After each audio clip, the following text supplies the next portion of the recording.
엄마가 큰딸 하연에게 58만 원을 보냈어요. 가족을 위한 푸짐한 설날 저녁을 준비하라면서요. 그런데 하연은 입금 내역을 확인하고는 망설임 없이 5만 8천 원짜리 초라 한 채씩 상차림을 주문합니다. 인색해서가 아니에요. 지난 몇 년간 엄마는 늘 눈이 침침하다는 핑계로 송금할 때마다 일부러 0을 하나씩 빼고 보냈거든요. 26만 원짜리 안마의자엔 2만 6천 원만 보냈고요.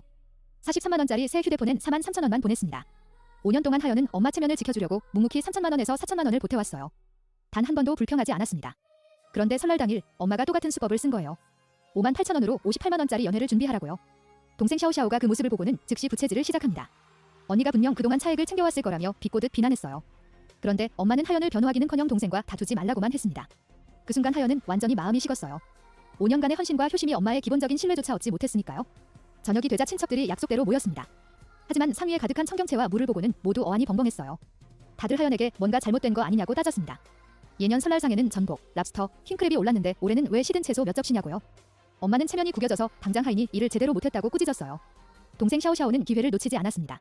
벌떡 일어나서 모두가 보는 앞에서 언니를 고발했어요. 하연이 52만 원을 횡령했다고요. 낮에 엄마가 58만 원을 보낸 걸 직접 들었는데 이 상차림은 5만 8천 원도 안 되니 나머지 돈은 언니가 착복한 게 분명하다고 했습니다. 이 말이 떨어지자 친척들이 일제히 분노했어요. 하연을 배은망덕하다며 입을 모아 비난했습니다. 친엄마 돈까지 탐낸다고요. 모두의 성토 앞에서 엄마는 가식적으로 나서서 중재했어요. 하연이 지금 요리를 추가하면 이번 일은 넘어가겠다고요. 하지만 하연은 차갑게 거절했습니다. 엄마가 5만 8천 원밖에 안 줬는데 뭘로 추가하냐고요. 거짓말이 들통나자 엄마는 오히려 뻔뻔하게 굴었어요. 자기가 보낸 건 58만 원이 맞다고 우겼습니다. 동생도 즉시 증언에 나섰어요. 언니가 차액을 챙기려고 거짓말한다고 몰아붙였습니다. 하연은 더 이상 참지 못하고 휴대폰 속 송금 내역을 꺼냈어요. 증거가 확실하니 친척들도 얼어붙었습니다.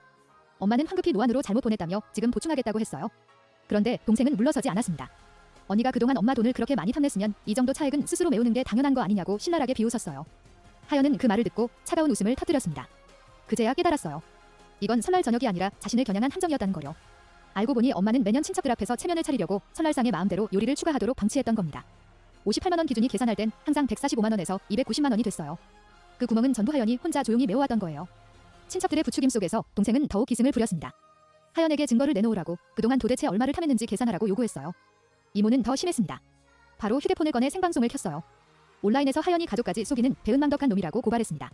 엄마는 방금 휴대폰을 바꿔서 대화 기록이 다 사라졌다며 대조가 불가능하다고 둘러댔어요. 그러고는 동생을 달래는 척하며 당장 290만 원을 보냈습니다. 하지만 동생은 돈이 적다고 투덜댔어요. 엄마가 언니한테만 최소 수천만 원은 편애했다고 울먹였습니다. 연극이 거의 끝나갈 무렵 엄마가 드디어 본색을 드러냈어요. 공정하게 판결하듯 말했습니다. 그동안 하연이 차액으로 최소 2,900만 원은 벌었으니 공평하게 1,450만 원을 동생에게 보상하면 이 일은 끝내겠다고요.